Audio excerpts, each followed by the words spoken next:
once again. Okay.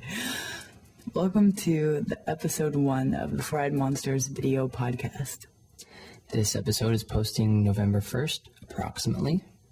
This episode is brought to you by my parents and Judy Weiss, who are sponsoring our stay here at our temporary headquarters here in Malden, Massachusetts. What's your problem? What's going on over here?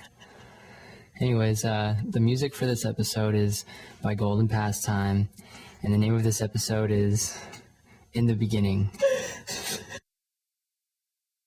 I have to tell you, I was nervous that I was going to, develop some kind of a condition that was going to later require, medication or something. I'm not sure what it would have been called, but something where, you just can't quite socialize with people. You're stuck inside of the confines of your own brain, and you can't get out. Where is my mind? Where is my mind? Where is my mind? That was the artistic panic that I was in. Nothing is coming out of me because I'm not willing to be intimate with anybody. By not willing to be intimate with anybody, I'm not willing to be open and share. And if I'm not willing to do that, no wonder I can't make any kind of artistic statement that anybody's willing to listen to. I kind of really thought that the two problems were pretty much lined up as one problem, the inability to communicate.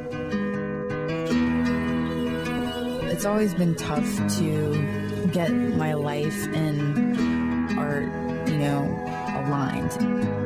And I really firmly believe that to be a really good artist, your art sort of needs to be really directly linked to your life. And for me, it was always really difficult to do that. Art was always kind of a chore or something that I was really trying to force myself to do, especially when I was waiting tables. It always made me feel really disconnected and I wasn't really an artist because it wasn't something that was just coming out of me.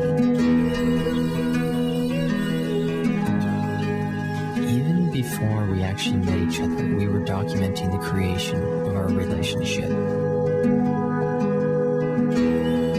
In the beginning, we agreed that we would only communicate through artistic mediums and never speak in person. Our relationship was creating these byproducts. I was living my art.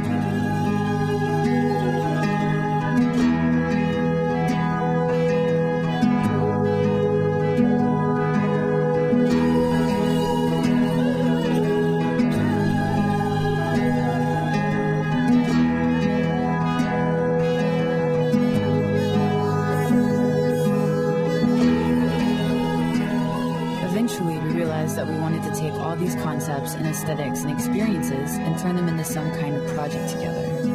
We decided that creating a narrative feature film would be the best platform for this. We quit our jobs, lined up the credit cards, and began. We felt like the only person who was going to understand what we were doing was our friend Andrew. We bought him a plane ticket to New York, where he slept on our floor for 4 months, helping us shoot preliminary scenes and develop the film. Around the time Andrew flew back to California, we finally felt confident enough to bring on our friend Joe. You sum up your movie in one sentence. About halfway through the project, we had finally created a script based on what we had just shot and based on what we knew we wanted to shoot. We posted an ad for a cinematographer, which introduced us to Bry. It's gotta be We read the script and agreed to fly out to New York for a week and shoot for deferred pay. We got a couple interns. We held auditions for the supporting roles, which introduced us to Mark and Cassie. They became the first and only actors to read the full script. And I read it and I remember I was like, this is fucking brilliant. They taught us some acting exercises and introduced us to their acting class. Give yourself the little trick Where we met Brad. of what in each character will be your instant hard-on. Where it just goes right in.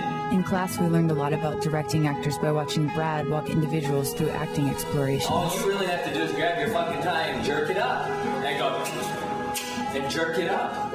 We cast the few final supporting roles out of class, and we asked Brad to come on set to help us bring the techniques that were being used in class to our film. 1 year after the production had started, the credit cards ran out. The project seemed like it needed several months of reshoots and re-edits. We decided to take a few months off the project to raise money. But before we had the chance to do that, we got a phone call that changed everything. Hi, this is Sarah calling from Sandnet Film Festival. Could you call me back as soon as you get this message? Thank you.